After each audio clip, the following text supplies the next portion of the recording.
Dia cuma pelayan, kata menantu saya dengan nada merendahkan kepada para tamu pernikahan, menunjuk ke arah saya yang mengenakan setelan sederhana seolah saya bukan siapa-siapa. Para tamu mengangguk, tapi tiba-tiba seseorang berseru, "Saya melihatnya di majalah Forbes." Mulut semua orang ternganga karena kaget, dan menantu saya menjatuhkan gelas anggurnya ke lantai. Sebelum kita lanjut, silakan berlangganan channel ini dan beritahu kami dari mana Anda mendengarkan cerita ini di kolom komentar. Anita, putri saya, menerobos masuk ke kantor saya tanpa mengetuk. Wajahnya berseri-seri penuh kegembiraan. Saya sedang asyik dalam panggilan telepon panas dengan investor dari Singapura tentang akuisisi senilai 7,5 triliun rupiah. Tapi melihat Anita yang begitu bersemangat membuat saya langsung mengakhiri percakapan itu. Para investor, kita lanjutkan besok. Saya mematikan sistem konferensi. Ayah, aku bertunangan. Anita hampir berteriak, menunjukkan tangan kirinya ke arah saya. Berlian di cincinnya memantulkan cahaya sore yang masuk melalui jendela besar kantor, menciptakan pelangi kecil di atas meja kayu mahoni saya. Pulpen Montblanc saya terhenti di udara. Bertunangan. Kata itu terasa asing di lidah saya. Kapan ini terjadi? Kemarin. Rudy mengajakku ke Taman Suropati saat makan siang. Semuanya sempurna, Ayah. Dia menyiapkan pidato panjang tentang masa depan kami bersama. Anita ambruk ke kursi tamu di depan meja saya, celana jeans desainernya dan blus sutra kontras dengan suasana korporat kantor. Saya mempelajari wajahnya dengan cermat. Anita hanya menyebut Rudy sesekali selama 6 bulan terakhir, tapi saya hampir tidak tahu apa-apa tentangnya selain nama depan dan pekerjaannya. Ceritakan lagi tentang dia. Rudy, ya? Rudy Santoso. Dia bekerja di perbankan investasi di firma Wijaya Partners.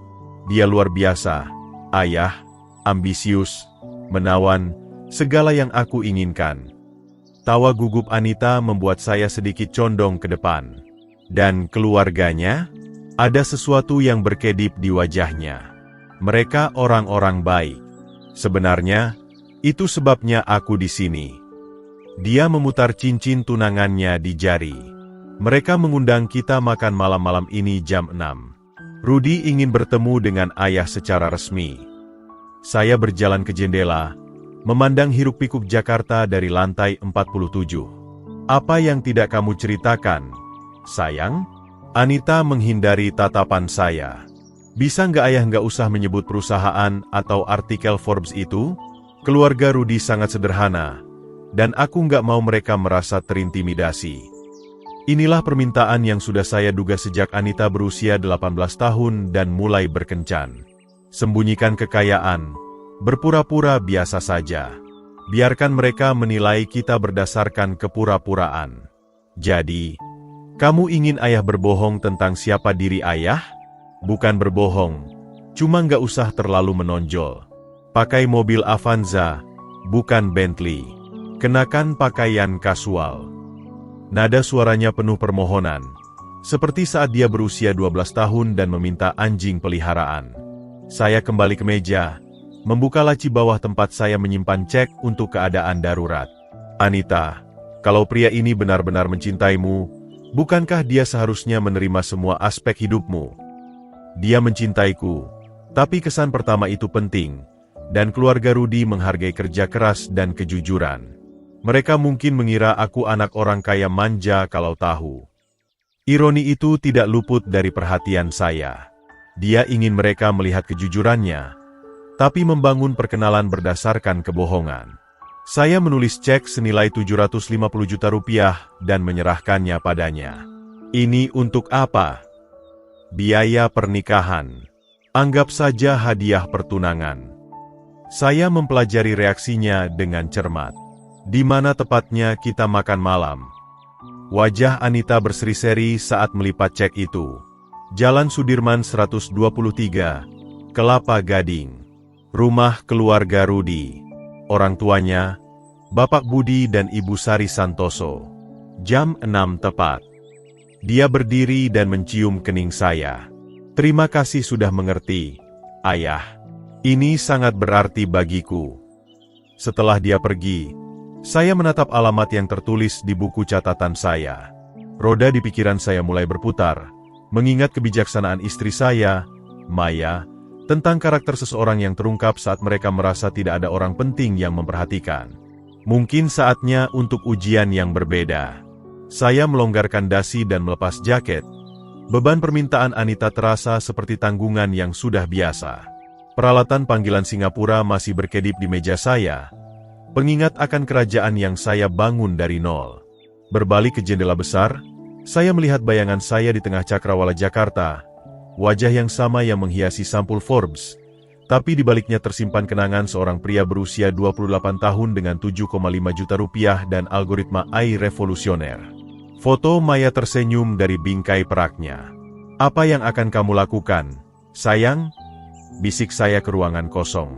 Saya mengingat masa-masa awal, tidur di kasur lipat di kantor pertama saya, hidup dari mie instan, menulis kode selama 18 jam tanpa henti, sementara Maya membawakan saya kopi dan semangat. Dia percaya pada perusahaan saya, Neurotech, saat para pemodal Ventura menertawakan presentasi saya. Karakter terlihat saat orang merasa tidak ada yang penting sedang memperhatikan, katanya selalu. Uang tidak mengubah seseorang, Budi. Itu hanya mengungkapkannya. Perjalanan ke penthouse, saya memberi waktu untuk berpikir. Kemegahan Jalan Sudirman tidak bisa menenangkan badai di dada saya. Anita layak bahagia, tapi dia juga layak dilindungi dari mereka yang mungkin melihatnya sebagai hadiah, bukan pribadi. Di dalam penthouse seluas 280 meter persegi yang menghadap ke Taman Mini, saya mendapati diri saya tertarik pada kotak perhiasan Maya di atas meja rias kamar. Cincin pertunangannya masih terletak di slot bludrunya. Berlian sederhana yang saya tabung 3 bulan untuk membelinya.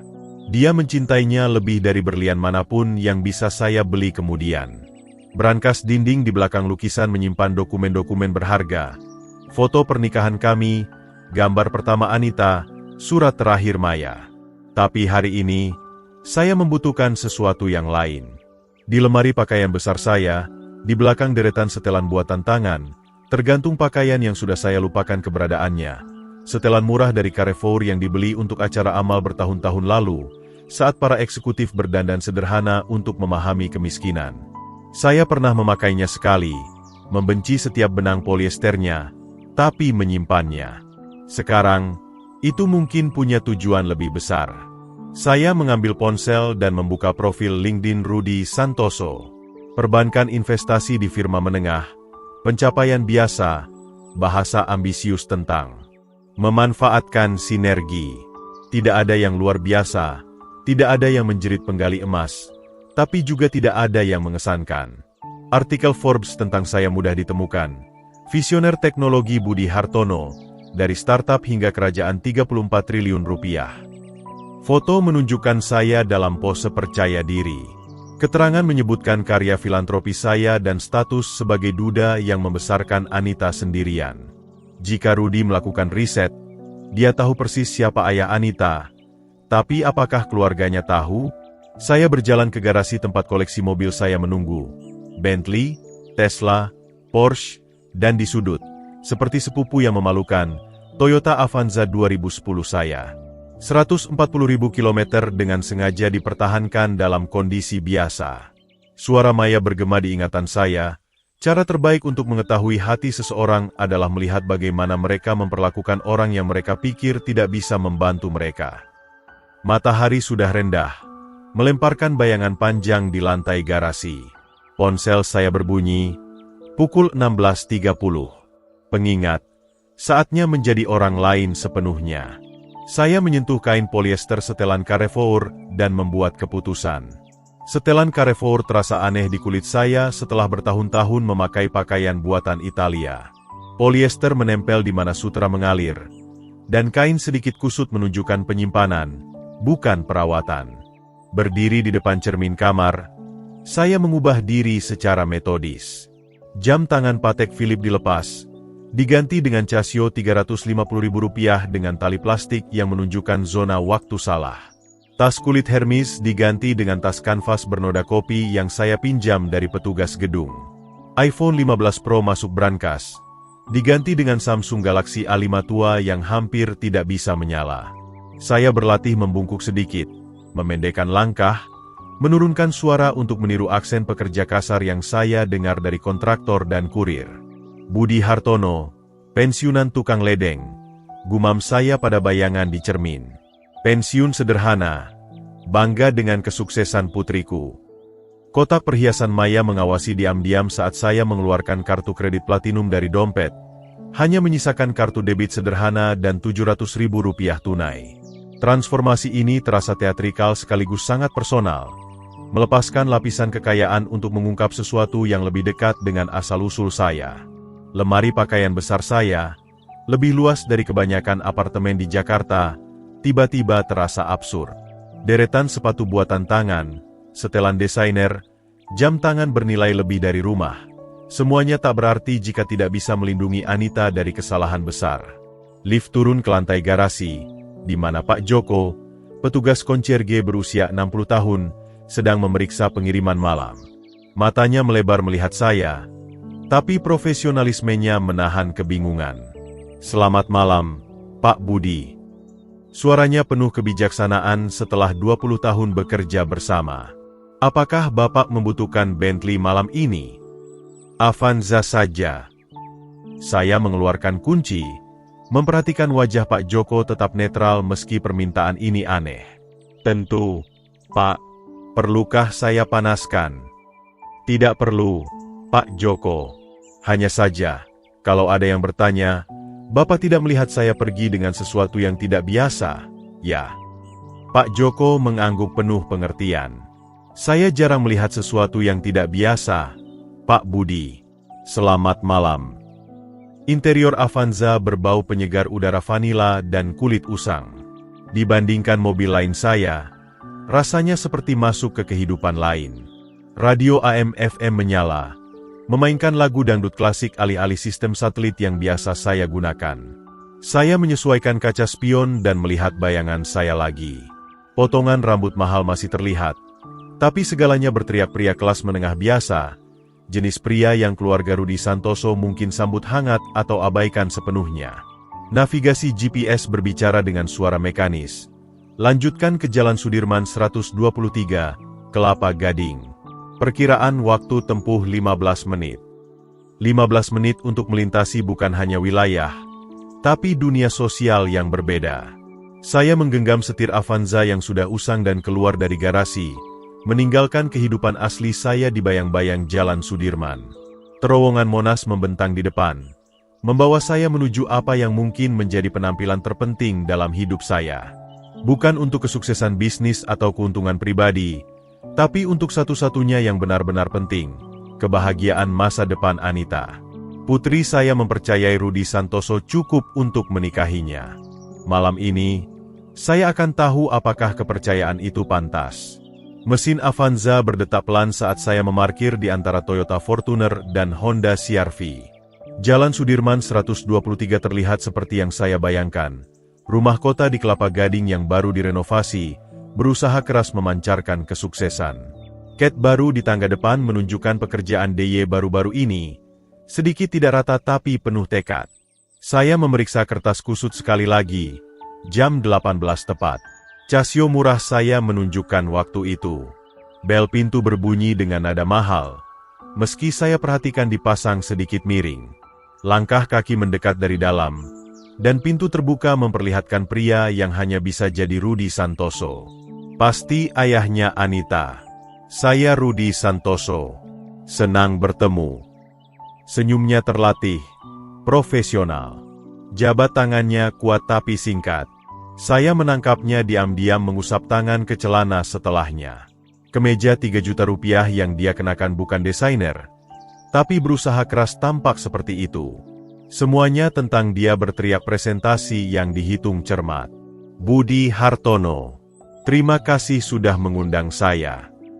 Saya menjaga suara tetap rendah hati, menambahkan sedikit aksen pekerja kasar yang sudah saya latih. "Masuk, masuk. Anita sudah bercerita banyak tentang Bapak." Interior rumah langsung menyapa saya. Perabotan baru dengan bau kimia pembiayaan baru. Elemen dekoratif jelas dipilih dari katalog toko serba ada, dan TV besar mendominasi ruang tamu seperti kuil untuk prioritas material. Ibu, Bapak, ini Budi. Suara Rudi menggema ke dapur. Ibu Sari muncul, mengelap tangan di celemek dengan presisi teatrikal. Tatapannya menilai setelan Carrefour saya, sepatu usang, dan tas kanvas dalam 3 detik. Senyumnya tidak sampai ke mata. Senang bertemu, Pak Budi. Semoga tidak kesulitan menemukan tempat ini. GPS membawa saya sampai sini dengan baik, Bu. Lingkungan yang indah. Ya, sedang berkembang. Nadanya menyiratkan dia merasa berperan besar dalam kemajuan itu. Bapak Budi muncul dari ruang tamu. Volume TV diturunkan tapi masih terdengar. Dia hanya mengangguk sekilas ke arah saya sebelum fokus sepenuhnya pada Anita, yang baru muncul dari dapur. Anita, sayang, kamu terlihat bersinar. Pertunangan cocok untukmu. Saya mengamati dinamika keluarga ini seperti pertunjukan yang dikoreografikan dengan cermat. Pakaian kasual mahal Bapak Budi, jelas pakaian terbaiknya. Perhiasan imitasi Ibu Sari yang dirancang tampak seperti warisan. Parfum Rudi sedikit terlalu menyengat, menandai wilayah. Silakan duduk. Ibu Sari menunjuk ke kursi yang jelas paling tidak nyaman, dengan kaki sedikit goyah yang biasa diberikan untuk tamu. Ruang tamu menunjukkan prioritas mereka dengan sempurna. Buku-buku dipajang tapi tak pernah dibaca. Debu di punggungnya membuktikan tujuan dekoratifnya. Barang merek generik disembunyikan di balik fasad merek ternama. Semuanya dirancang untuk mengesankan. Tidak ada yang mencerminkan selera atau sejarah asli. Jadi, Pak Budi, Rudi duduk di kursi favoritnya, menegaskan dominasi. Anita bilang Bapak sudah pensiun. Bekerja di bidang apa dulu? Kebanyakan tukang ledeng. Juga pernah jadi kontraktor. Saya bergeser tidak nyaman di kursi goyah, tetap setia pada peran. Pekerjaan jujur, tahu sendiri. Ekspresi Rudi berubah hampir tak terlihat. Pandangan seseorang yang mengkonfirmasi asumsi tentang hierarki sosial. Ah, pekerjaan terampil. Sangat praktis. Nada merendahkan pada kata praktis, diatur dengan sempurna, bukan hinaan langsung, tapi jelas kategorisasi. Anita bilang Bapak diperbankan investasi. Saya tawarkan. Sengaja salah mengucapkan investasi sedikit. Betul. Wijaya Partners. Kami menangani optimalisasi portofolio untuk individu beraset tinggi. Penjelasannya seperti berbicara pada anak kecil. Instrumen finansial kompleks, fasilitasi merger, hal-hal semacam itu. Saya mengangguk antusias seolah dia baru menjelaskan fisika kuantum. Kedengarannya penting banget. Anita tersenyum gugup, mengisi keheningan canggung. Ayah juga jago soal angka, kan? Yah. Ya, bisa ngitung buku kas sendiri. Saya terkekeh merendah. Keluarga ini bertukar pandang yang mereka pikir halus. Bibir Ibu Sari mengerut, mungkin simpati, mungkin kepuasan. Makan malam segera siap, Ibu Sari mengumumkan, berdiri dengan anggun ala tuan rumah terlatih. Semoga Bapak suka daging panggang, Pak Budi. Resep keluarga. Kedengarannya enak, Bu. Terima kasih atas keramahannya. Saat kami berpindah ke ruang makan, saya menangkap ekspresi puas Rudi di jendela gelap. Dia pikir dia sudah berhasil menetapkan hierarki. Dia benar, tapi tidak seperti yang dia bayangkan. Pak Budi, duduk di sini. Ibu Sari menunjuk kursi yang langsung goyah saat saya duduk. Ruang makan melanjutkan tema rumah. Peralatan makan tidak serasi yang berusaha tampak seperti set, perak yang dipoles tapi dari era berbeda. Gelas anggur digunakan untuk air dalam upaya menunjukkan kecanggihan. Pusat meja tampak rumit sampai kamu sadar itu dari toko kerajinan. Dan pencahayaan redup dimaksudkan untuk suasana, tapi lebih untuk menyembunyikan kualitas sintetis. Ini terlihat luar biasa, Bu Sari. Saya tetap rendah hati. Nggak perlu repot-repot begini. Oh, ini bukan apa-apa, Ibu Sari merendah, meski ekspresinya menunjukkan sebaliknya. Rudi membuka botol anggur dengan presisi seremonial. Ini Cabernet 2019 dari Bali. Vintage luar biasa, sangat dihargai di kalangan pecinta anggur. Penjelasannya jelas ditujukan untuk saya, mengira saya butuh edukasi dasar anggur. Kedengarannya mahal, saya tawarkan, memperhatikan dia menuang. Kalau tahu apa yang dicari, Rudi tersenyum merendahkan dengan sempurna. Bapak Budi mengangkat gelasnya. Untuk masa depan Rudi dan Anita, dan untuk keluarga yang bersatu, meski dari latar belakang berbeda. Toast itu menggantung seperti tantangan. Wajah Anita memerah, tapi dia mengangkat gelas bersama yang lain. Jadi, Pak Budi, Rudi mulai memotong dagingnya dengan presisi bedah. Pensiun pasti enak. Ya? Gak perlu merangkak di bawah wastafel lagi. Betul. Pernah masuk tempat sempit, itu pasti. Saya sengaja pakai garpu salah untuk salad. Tapi kerja jujur ya kerja jujur. Tentu, Rudi setuju dengan nada menghibur anak kecil. Pekerjaan fisik punya martabatnya sendiri. Tentu saja, di bidang saya, kami lebih fokus pada memanfaatkan modal intelektual.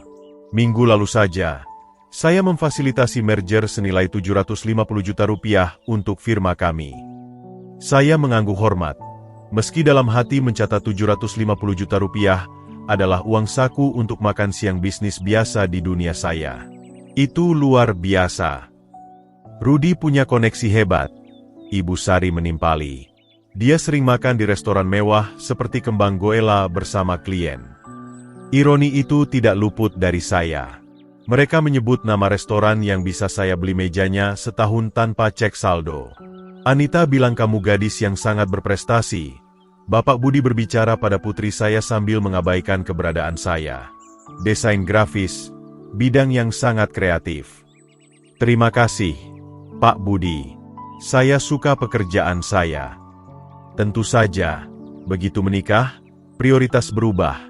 Ibu Sari menambahkan dengan penekanan. Rudi akan menyediakan segalanya. Kamu mungkin gak perlu kerja lagi. Garpu Anita berhenti di tengah jalan ke mulutnya. Saya suka karir saya. Tentu, sayang, tapi ada kepuasan lain. Nada Ibu Sari keibuan tapi tegas. Rudi tahu apa yang dibutuhkan untuk gaya hidup yang layak. Rudi mengangguk bijaksana. Perencanaan keuangan itu penting. Kekayaan generasi nggak terbentuk sendiri. Dia melirik saya. Saya kira itu bukan sesuatu yang keluarga Bapak banyak pengalamannya. Nggak bisa bilang begitu. Saya setuju ringan. Menahan dorongan untuk menyebut portofolio saya bisa membeli seluruh lingkungan ini. Makanya Anita sangat beruntung, Rudi melanjutkan. Dia nggak akan pernah khawatir soal keterbatasan lagi. Kata, keterbatasan, menyakitkan Anita seperti pukulan fisik. Wajahnya menunjukkan kebingungan, sakit hati, lalu pengenalan. Mau tambah daging, Pak Budi? Ibu Sari menawarkan, jelas tidak nyaman dengan ketegangan yang dia bantu ciptakan. Ini enak banget, Bu. Ibu masak hebat. Apresiasi tulus saya tampaknya mengejutkannya.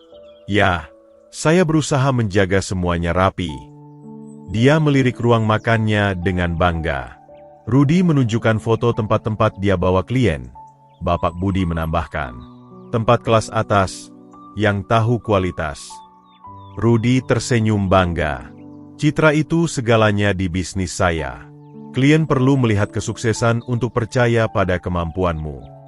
Masuk akal, saya mengangguk. Kepercayaan itu penting. Tepat. Meski saya kira di pekerjaan Bapak, kliennya nggak terlalu pilih-pilih. Tangan Anita memutih di sekitar garpu. Rudi, maksudku, dunia yang berbeda butuh keahlian berbeda. Senyumnya penuh gigi. Anita sekarang naik kelas. Frasa, naik kelas, bergema dalam keheningan tiba-tiba. Bahkan Bapak Budi tampak tidak nyaman dengan ketegasan anaknya. Kopi di ruang tamu. Ibu Sari buru-buru menyarankan, bangkit untuk membereskan piring. Kedengarannya sempurna. Rudi setuju, berdiri dan merapikan kemejanya. Bapak, Bukankah Bapak ingin menunjukkan foto Pajero Bapak ke Pak Budi? Oh, ya. Bapak Budi langsung berseri. Lihat ini, Pak Budi. Pajero 15 tahun, tapi kondisi prima. Mobil mewah sungguhan. Saat kami pindah ke ruang tamu, saya menangkap ekspresi Anita, campuran malu dan kesadaran yang menyakitkan untuk disaksikan. Malam ini mendekati akhir alaminya, tapi ujian sebenarnya baru dimulai. Album foto Bapak Budi terbuka di meja kopi seperti kitab suci. Ini kebanggaan saya, dia mengumumkan, menunjuk foto Pajero berusia 15 tahun. Kursi kulit, sistem suara premium, semua fitur mewah. Dia merinci setiap foto dengan antusiasme seseorang yang memamerkan artefak langka, tidak sadar fitur mewahnya kini standar di mobil ekonomi. Mobil bagus. Saya tawarkan diplomatis. Harganya 500 juta rupiah saat baru.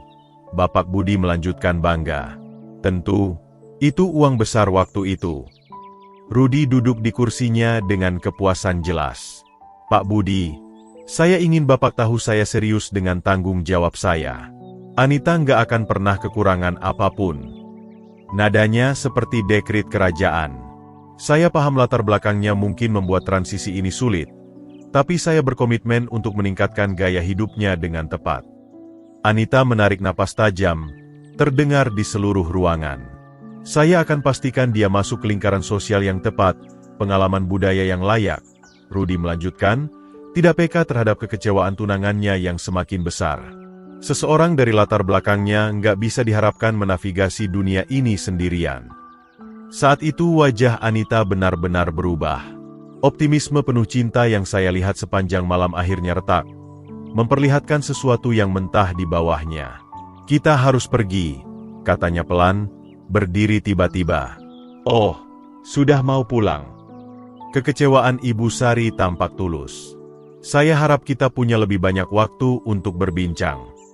Saya berdiri perlahan, kursi goyah berderit.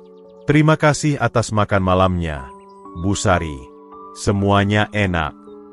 Ucapan perpisahan keluarga terasa seperti ritual sopan yang menyembunyikan kelegaan mereka. Rudi bahkan tidak mengantar kami ke pintu. Penghinaan tertinggi di lingkaran sosial manapun yang saya tahu. Anita mengambil sweater tipisnya dari lemari mantel tanpa berbicara. Jaket murah saya tergantung sendirian di rak mantel mahal seperti bendera yang menyerah. Di luar, udara malam yang sejuk membawa suara kehidupan normal Kelapa Gading. Pasangan mengajak anjing jalan, teras restoran penuh tawa, suara lalu lintas dari jalan terdekat. Avanza kami tampak semakin lusuh di antara kendaraan lingkungan yang dikurasi dengan cermat.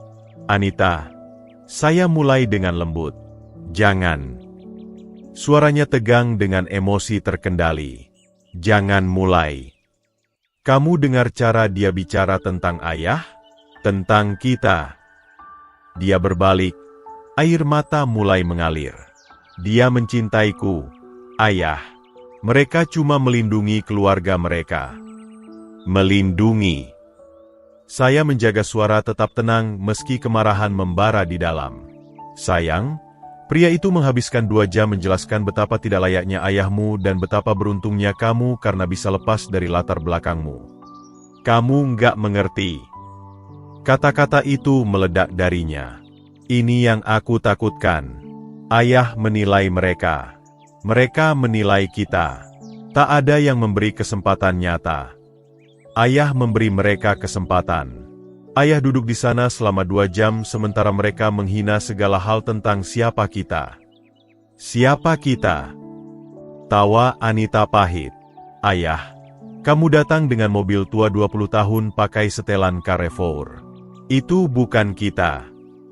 Ironi itu terasa seperti pukulan fisik. Bukan. Memang. Tapi Rudi nggak tahu itu. Dan lihat bagaimana dia memperlakukan ayah. Dia nervous. Bertemu orang tua itu stres. Anita, dengar dirimu sendiri. Kamu membela seseorang yang bilang ke seluruh meja makan bahwa kamu naik kelas dengan menikahinya. Mungkin memang begitu. Suaranya pecah. Mungkin ini kesempatanku untuk membangun sesuatu yang lebih baik. Lebih baik dari apa? Dari ayah. Pertanyaan itu menggantung seperti pedang. Wajah Anita hancur, tapi suaranya tetap menantang. Lebih baik dari menyembunyikan siapa aku, karena ayah pikir uang merusak semua orang. Lebih baik dari berpura-pura jadi sesuatu yang bukan aku, karena ayah nggak percaya, aku bisa buat keputusan sendiri. Ini bukan soal kepercayaan, sayang. Ini soal karakter. Karakternya. Bukan, ayah.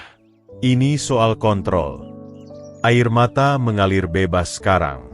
Ayah nggak tahan aku memilih seseorang yang bukan pilihan ayah. Ayah nggak tahan aku mungkin mencintai seseorang yang nggak menyembah altar persetujuan ayah. Kalau kamu menikahinya, kamu akan menghabiskan sisa hidupmu meminta maaf atas dirimu yang dulu. Dan kalau aku nggak menikahinya, aku akan menghabiskan sisa hidupku bertanya-tanya, apakah aku menyerah pada kebahagiaanku demi membuat ayah merasa lebih baik karena sendirian. Kata-kata itu seperti serangan fisik. Tangan Anita menutup mulutnya, tapi sudah terlambat. Maaf, bisiknya. Aku nggak bermaksud begitu. Tapi dia bermaksud begitu, dan kami berdua tahu itu. Kalau ayah nggak bisa mendukung keputusanku, mungkin ayah nggak usah datang ke pernikahan. Dia berlari menuju rumah. Langkahnya bergema di tangga beton. Pintu depan tertutup dengan final, meninggalkan saya sendirian di bawah lampu jalan di samping mobil tersamar saya. Di dalam Avanza, saya duduk dalam diam, memproses apa yang baru terjadi. Kursi usang, radio sederhana, tanda terima kerja berserakan di dashboard.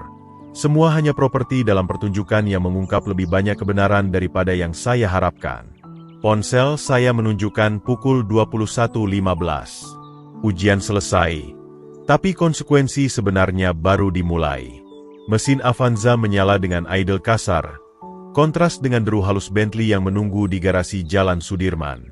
Saya menyesuaikan kaca spion dan melihat bayangan saya, masih memainkan peran Budi tukang ledeng, masih mengenakan kostum yang mengungkap lebih banyak kebenaran daripada yang saya duga. Saat menjauh dari trotoar, saya melirik terakhir kali melalui jendela penumpang ke rumah Santoso. Cahaya memancar dari jendela mereka, mungkin sedang membahas peristiwa malam ini, menganalisis ayah miskin yang berani memasuki dunia mereka yang halus. Perjalanan melalui jalan-jalan Kelapa Gading yang sudah gentrifikasi terasa seperti bepergian antar alam semesta, melewati kedai kopi artisanal dan restoran mahal yang mungkin Rudi anggap mengesankan, menuju jembatan Monas di mana Cakrawala Jakarta menunggu seperti pengingat siapa saya sebenarnya.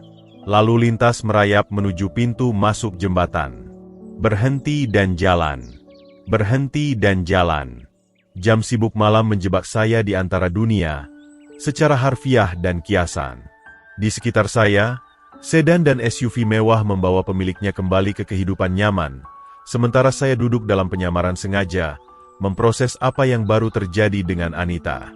Di tengah jembatan, saya menepi ke area pandang legal dan membiarkan mesin menyala.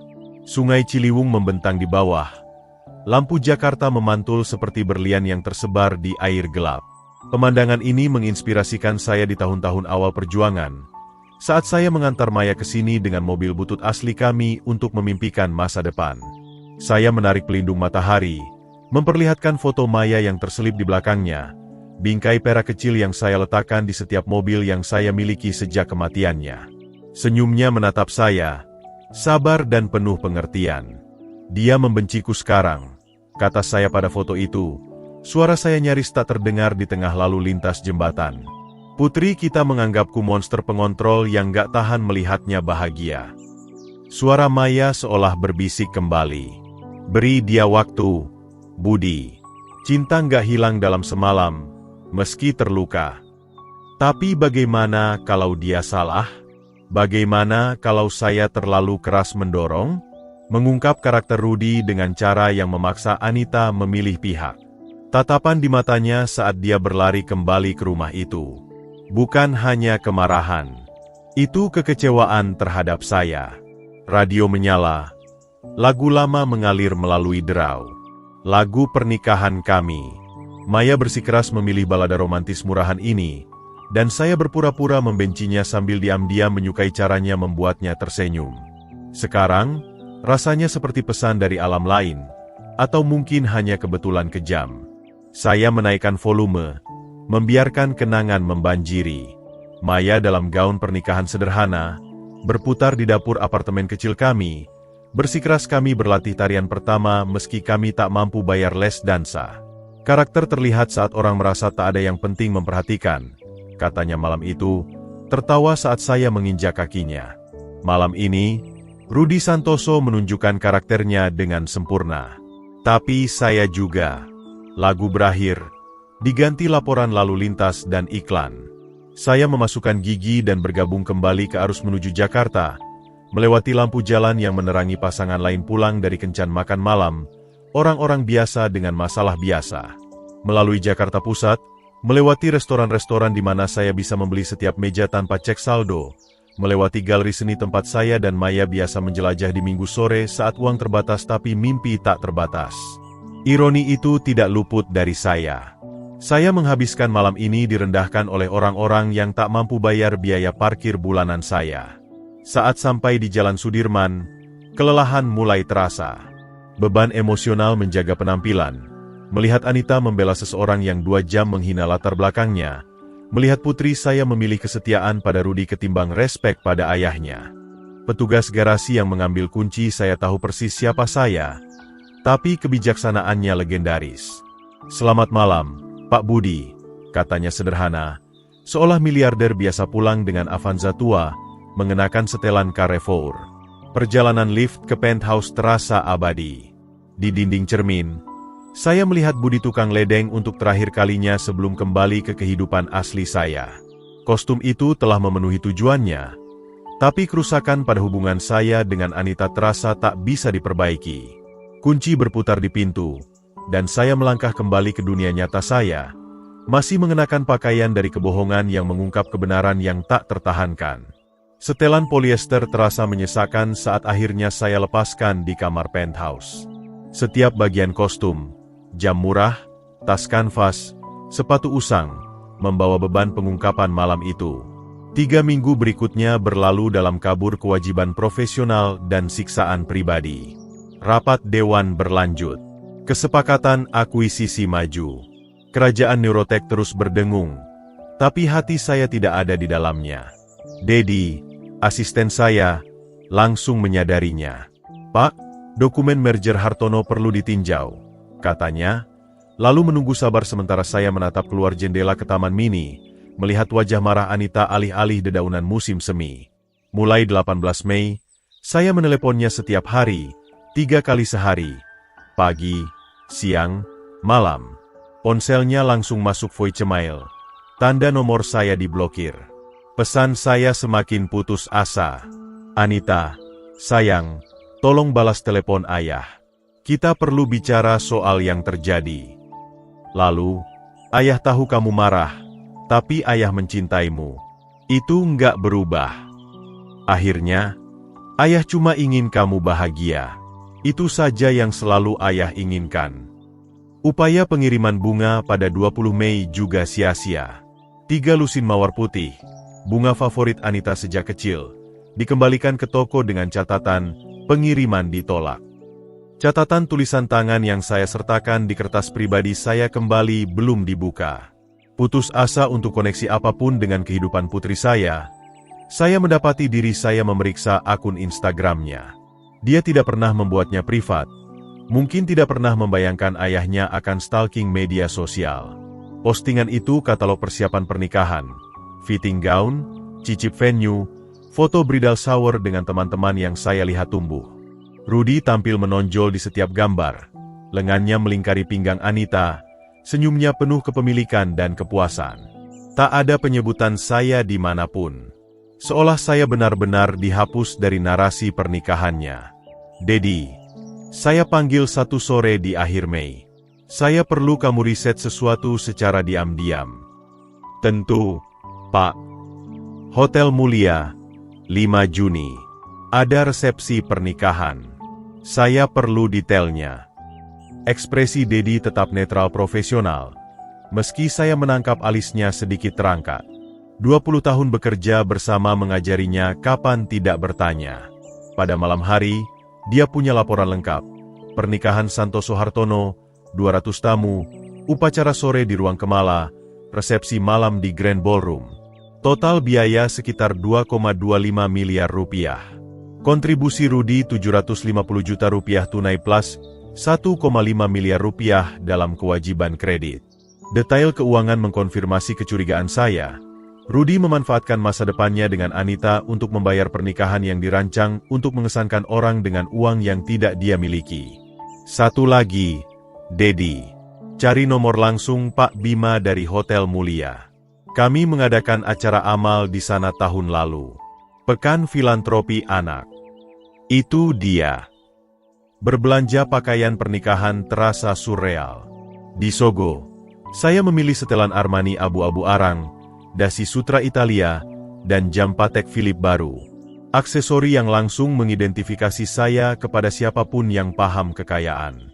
Tidak ada lagi kostum, tidak ada lagi penyembunyian. Postingan Instagram Anita berlanjut sepanjang minggu. Pesta lajang di restoran mewah, fitting gaun terakhir, manikur dengan rombongan pengantin. Setiap gambar adalah belati lain, menunjukkan putri yang menemukan cara bahagia tanpa ayahnya. Pada 4 Juni, malam sebelum pernikahan, saya duduk di ruang kerja dengan foto Maya dan segelas scotch 30 tahun.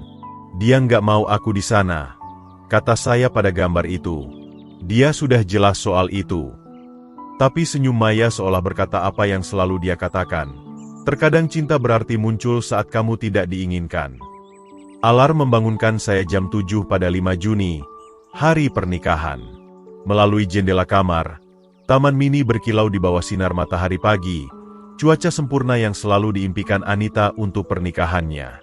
Saya mandi, bercukur, dan berpakaian dengan presisi seorang jenderal yang bersiap untuk pertempuran. Setelan Armani seperti kulit kedua. Patek Philippe menangkap cahaya dari jendela. Sepatu kulit Italia memantulkan lantai marmer. Di cermin, saya melihat Budi Hartono seperti yang dikenal dunia. Sukses, berkuasa, tanpa kompromi. Pria yang tidak menerima jawaban tidak, bahkan dari putrinya sendiri, terutama dari putrinya sendiri. Ponsel saya menunjukkan beberapa notifikasi Instagram. Anita memposting foto pagi pernikahan, berseri dalam jubahnya, dikelilingi pengiring pengantin, gelas sampahnya diangkat untuk perayaan. Saya menelepon Pak Bima. Budi, selamat atas pernikahan Anita. Saya kira Bapak perlu layanan VIP kami hari ini. Sebenarnya, Pak Bima, saya butuh bantuan lain. Limusin Mercedes S-Class hitam berhenti di pintu masuk Hotel Mulia dengan presisi senyap. Sopir saya, berseragam dan bersarung tangan putih, membuka pintu dengan hormat terlatih. Melangkah ke trotoar, saya merasakan beban diri sejati saya. Setelan Armani 75 juta rupiah, Patek Philippe berkilau di pergelangan tangan, sepatu kulit Italia memantulkan marmer legendaris Mulia. Transformasi selesai. Tidak ada lagi kostum tukang ledeng. Tidak ada lagi polyester Carrefour. Ini Budi Hartono seperti yang dikenal dunia, miliarder mogul teknologi, pria yang fotonya menghiasi sampul Forbes. Tamu pernikahan lain tiba dengan kendaraan mewah mereka, BMW, Lexus, beberapa Tesla, gaun desainer, dan setelan mahal. Penampilan kesuksesan yang dikurasi cermat.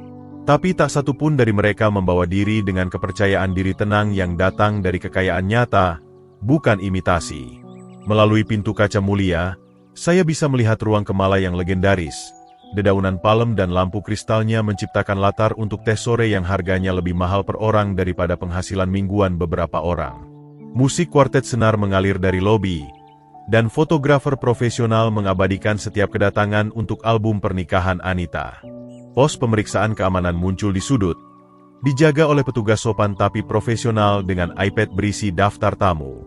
Selamat siang, Pak. Nama, silakan. Budi Hartono. Jarinya menggulir layar, berhenti, menggulir lagi. Maaf, Pak, tapi saya tidak melihat nama itu di daftar kami. Pasti ada kesalahan. Saya ayah pengantin wanita. Ekspresi petugas melembut dengan simpati tulus, tapi pelatihannya terlihat. Saya mengerti ini sulit, Pak, tapi instruksi saya sangat jelas. Hanya tamu di daftar yang boleh masuk. Di sekitar kami, tamu lain lewat dengan bebas. Nama mereka cepat ditemukan dan dicentang. Beberapa menoleh menatap pria berpakaian bagus yang ditolak masuk. Bisikan menyebar di kerumunan. Mungkin kalau Bapak menghubungi perencana pernikahan, saya sarankan menjaga martabat saya. Saya khawatir itu tidak memungkinkan, Pak. Upacara sudah dimulai. Penghinaan ditolak masuk di depan umum terasa lebih menyakitkan dari yang saya duga. Di sini saya, di elemen saya sendiri, di hotel tempat saya menyumbang ratusan juta rupiah, ditolak masuk ke pernikahan putri saya. Saya melangkah ke samping dan mengeluarkan ponsel, menghubungi nomor langsung Pak Bima. Pak Bima, ini Budi. Saya di lobi dan sepertinya ada kesalahpahaman soal akses saya ke pernikahan Santoso Hartono. Beri saya 30 detik. Benar saja, Pak Bima muncul hampir seketika, melintasi lobi dengan urgensi terukur seorang eksekutif hotel berpengalaman, usia pertengahan 50-an, berpakaian sempurna, memancarkan kompetensi profesional yang membuat mulia legendaris. Pak Budi, mohon maaf sebesar-besarnya. Silakan ikut saya. Dia membawa saya menjauh dari arus tamu utama melalui koridor layanan yang ditandai khusus personel hotel. Transisi dari kemewahan publik ke efisiensi kerja mulus. Lantai marmer berganti karpet praktis, lampu kristal diganti pencahayaan fungsional. Saya paham ini situasi keluarga yang sensitif, gumam Pak Bima sambil berjalan. Kami akan memasukkan Bapak tanpa komplikasi lebih lanjut. Rute layanan membawa kami melalui jantung kerja mulia, melewati dapur komersial tempat staf berseragam putih menyiapkan makan malam untuk 200 tamu. Saya melihat sekilas kue pernikahan, karya 4 tingkat yang mungkin lebih mahal dari mobil kebanyakan orang. Staf dapur bergerak dengan efisiensi terlatih. Beberapa melirik penasaran pada pria kaya yang dikawal melalui wilayah mereka. Kehadiran Pak Bima melegitimasi keberadaan saya, dan beberapa mengangguk hormat saat kami lewat. Upacara seharusnya segera selesai, Pak Bima menjelaskan pelan. Saya akan menempatkan Bapak di dekat pintu masuk layanan ke Grand Ballroom. Bapak akan punya pandangan jelas, tapi bisa keluar cepat kalau perlu. Kami sampai di pintu bertanda, layanan ballroom. Tangan Pak Bima berhenti di gagang. Pak Budi, yakin dengan pendekatan ini, saya bisa mengatur pertemuan lebih konvensional dengan putri Bapak setelah upacara. Saya sudah coba cara konvensional, Pak Bima. Ini kesempatan terakhir saya untuk melihat apakah saya benar soal pilihannya. Dia mengangguk penuh pengertian dan membuka pintu. Grand Ballroom mulia membuat saya terpana. Lampu kristal memancarkan cahaya hangat ke 200 tamu berpakaian elegan, rangkaian bunga rumit senilai lebih dari gaji tahunan kebanyakan orang, dan orkestra live menyediakan iringan klasik untuk upacara pernikahan Anita. Dan di sana dia, Anita, bersinar dalam gaun pengantinnya, berdiri di samping Rudy di altar yang dihiasi mawar putih dan babys bread.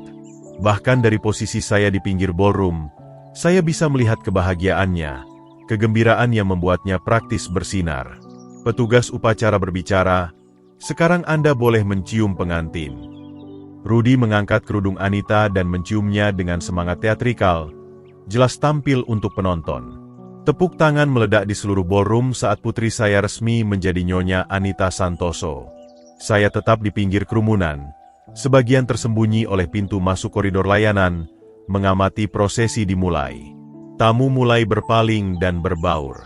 Sampanye muncul di nampan perak, dan ucapan selamat mengalir bebas. Rudy, menikmati perhatian, mulai memindai kerumunan dengan kepuasan jelas. Momen kemenangannya, pendakian sosialnya divalidasi oleh ballroom penuh saksi. Saat itulah matanya menemukan saya. Pengenalan menghantamnya seperti pukulan fisik. Senyum percaya dirinya goyah, diganti kebingungan, lalu pemahaman yang perlahan muncul. Tukang ledeng miskin yang dia hina 3 minggu lalu berdiri di depannya dalam setelan 75 juta rupiah, jelas termasuk dalam dunia kekayaan dan hak istimewa ini. Mata kami bertemu di seberang ballroom, dan saya melihat momen tepat ketika Rudy Santoso menyadari dia membuat kesalahan besar. Langkah percaya diri Rudy melintasi lantai ballroom memotong obrolan koktail seperti pisau.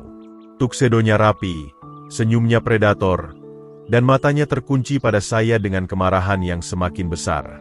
Di sekitar kami, tamu pernikahan menyesap sampanye dan mengagumi lampu kristal mulia, tidak menyadari drama yang akan segera terungkap. "Apa yang kamu lakukan di sini?"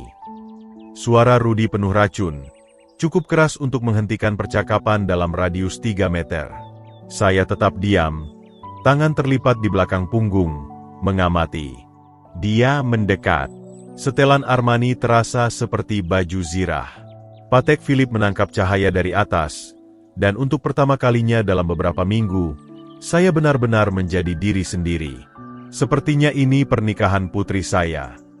Suara saya tenang, terukur, membawa otoritas seseorang yang terbiasa didengar. "Putrimu jelas bilang kamu nggak boleh datang." "Satpam." Rudy berputar mencari bantuan. Pria ini masuk tanpa izin. Kerumunan kecil mulai terbentuk di sekitar kami. Tamu pernikahan, minuman di tangan, beralih dari obrolan ringan ke tontonan yang sedang berlangsung. Saya mengenali tipe ini, elit kaya Jakarta, orang-orang yang hidup dari drama dan posisi sosial. "Tuan-tuan, tolong."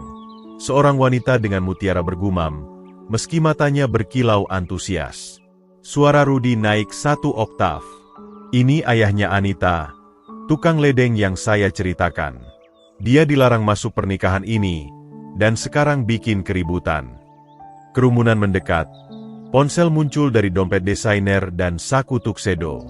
Di era media sosial, setiap konfrontasi publik adalah hiburan potensial.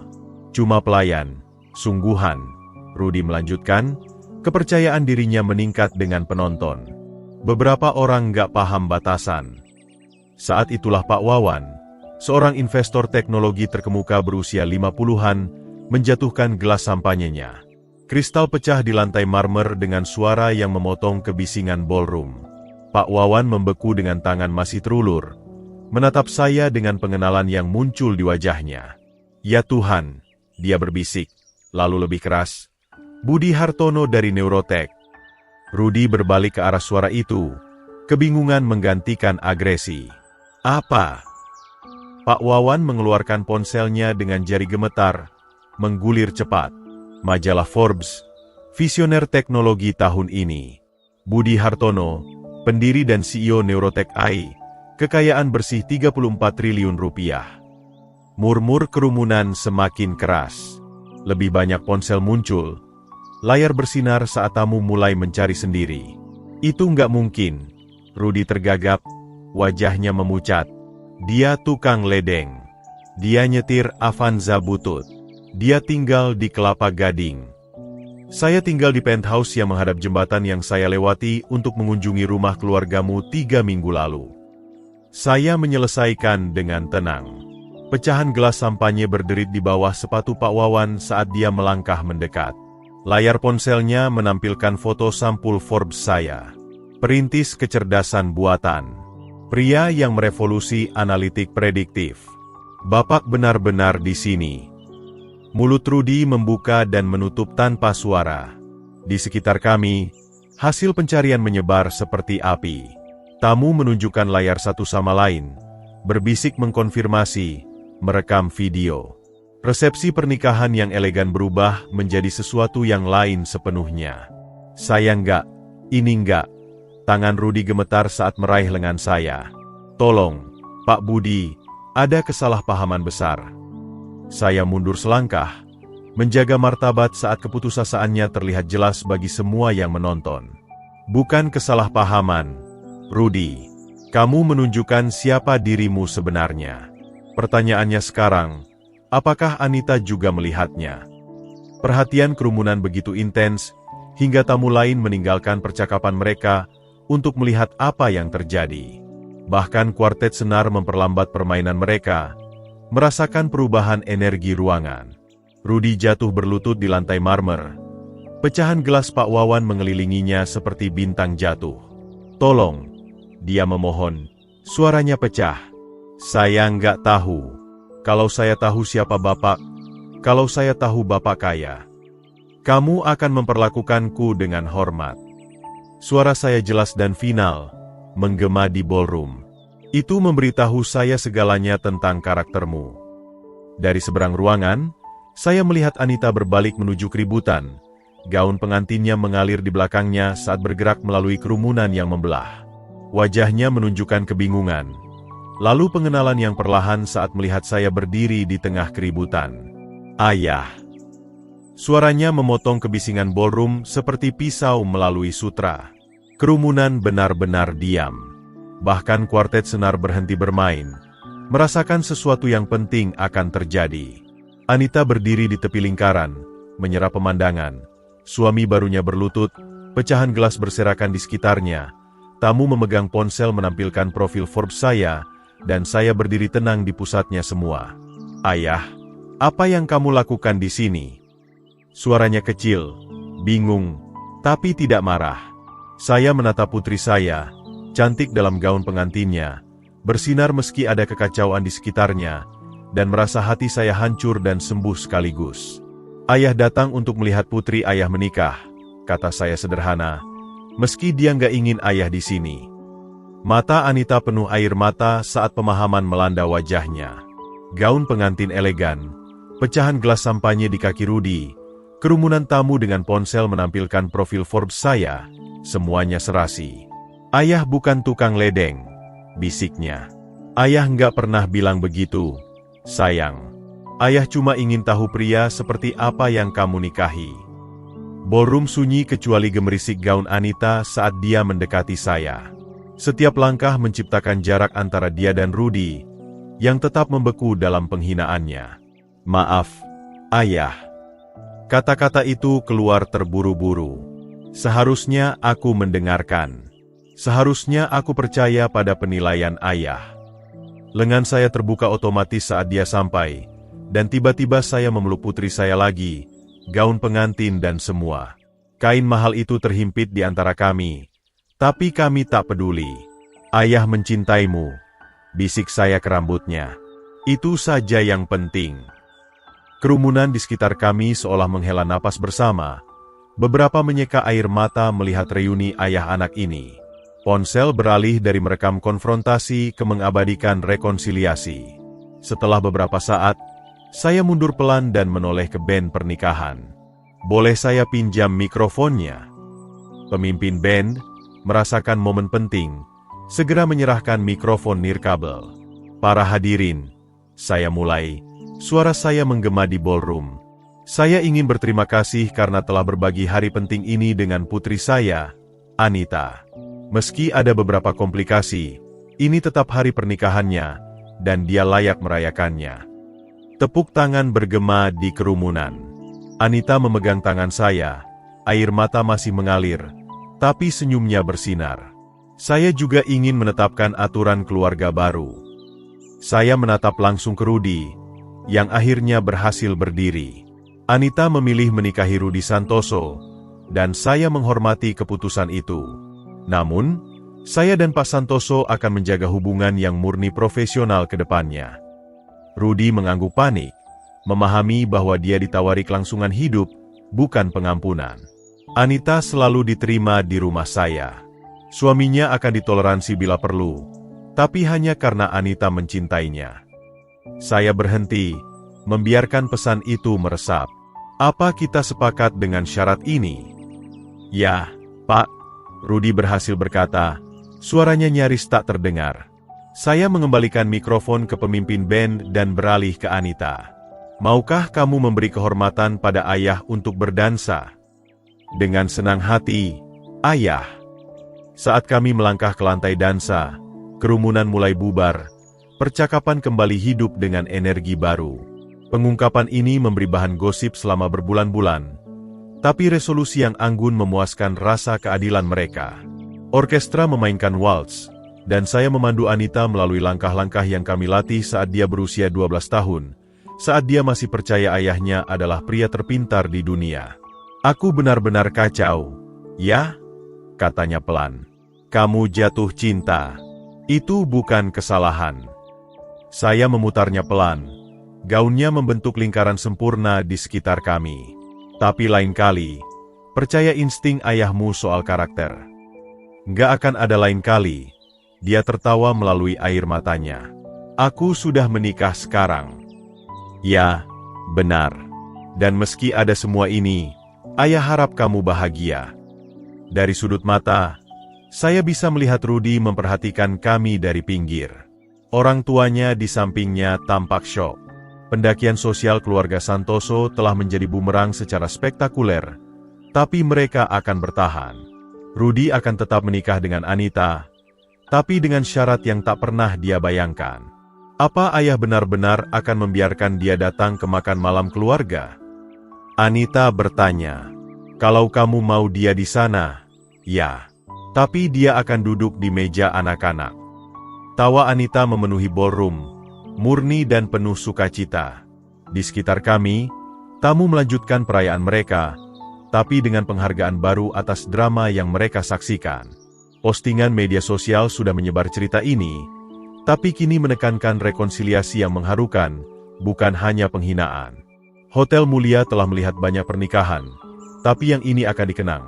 Cinta seorang ayah, ujian karakter, dan demonstrasi publik bahwa kelas sejati tak ada hubungannya dengan saldo rekening bank. Saat lagu berakhir, saya mencium kening Anita dan tersenyum. Selamat menjalani kehidupan pernikahan, sayang. Ingat, kalau dia pernah memperlakukanmu buruk, kamu tahu di mana menemukan ayah. Aku mencintaimu, ayah. Ayah juga mencintaimu. Sekarang, nikmati resepsimu. Kamu cuma punya 1 hari pernikahan. Dia kembali ke suami barunya, yang menggenggam tangannya dengan lega dan rasa syukur yang jelas. Perayaan berlanjut, tapi dinamika kekuasaan telah berubah secara permanen. Maya pasti bangga. Jika Anda menyukai cerita ini, silakan sukai video ini, berlangganan ke channel, dan bagikan kesan Anda tentang cerita ini di kolom komentar. Untuk mendengarkan cerita berikutnya, klik kotak di sebelah kiri. Terima kasih telah menonton.